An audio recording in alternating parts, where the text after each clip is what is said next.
समाचार अब तक, सत्य का साहस। नमस्कार, मैं नेहा। समाचार अब तक में आप सभी का स्वागत है। देखते हैं आज के कुछ मुख्य खबरें। जिंदाबाद जिंदाबाद इंडिया गाड़ी जिंदाबाद जिंदाबाद जिंदाबाद राहुल गांधी सरकार मुर्दाबाद मुर्दाबाद मुर्दाबाद जन विधायक कायदा की सरकार होश में आओ होश में आओ होश में आओ होश में आओ होश में आओ मुर्दाबाद मुर्दाबाद मुर्दाबाद बीजेपी सरकार हाय हाय हाय हाय हाय हाय जोर जुर्म के टक्कर में संघर्ष हमारा नारा है जोर जुर्म के नागपुर शहर के वैरायटी चौक पर कांग्रेस कमेटी ने महाराष्ट्र जन सुरक्षा विधेयक के विरोध में जोरदार आंदोलन किया है। कांग्रेस पदाधिकारी और कार्यकर्ता बड़ी संख्या में उपस्थित हुए। आंदोलन में नागरिक सुरक्षा, कानून व्यवस्था और विकास से जुड़े मुद्दों पर त्वरित कार्रवाई की मांग की गई।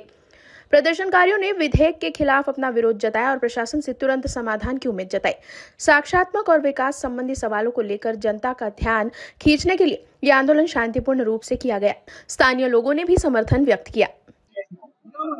महाराष्ट्र जनसुरक्षा विधेयक हे सभागृहात जरी पारित केलं असेल बहुमताच्या जोरावर, तरी अनेक संघटना, सामान्य जनतेचा याला विरोध आहे आणि त्याचं समर्थन करण्यासाठी काँग्रेस पक्षातर्फे राज्यभर आज आंदोलन करण्यात येत आहे।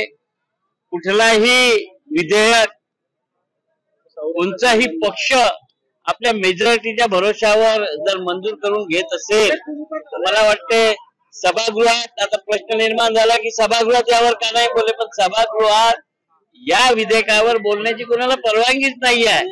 सभागृहात सरकारच्या विरोधात कुठल्याही प्रकरणावर बोलण्याची बंदीच राहते आणि म्हणून मला असं वाटतं की सामान्य जनतेचा हक्क, सामान्य जनतेला न्याय मिळवण्यासाठी जर सभागृहात नाही बोलू दिलं तर रस्त्यावर येऊन जनतेचं समर्थन करणं हे काँग्रेस पक्षाचं काम आहे आणि जनतेच्या हिताचं कार्य काँग्रेस पक्षातर्फे होत आहे आणि राज्यभर या विधेयकाच्या विरोधात आज आंदोलन सुरू आहे।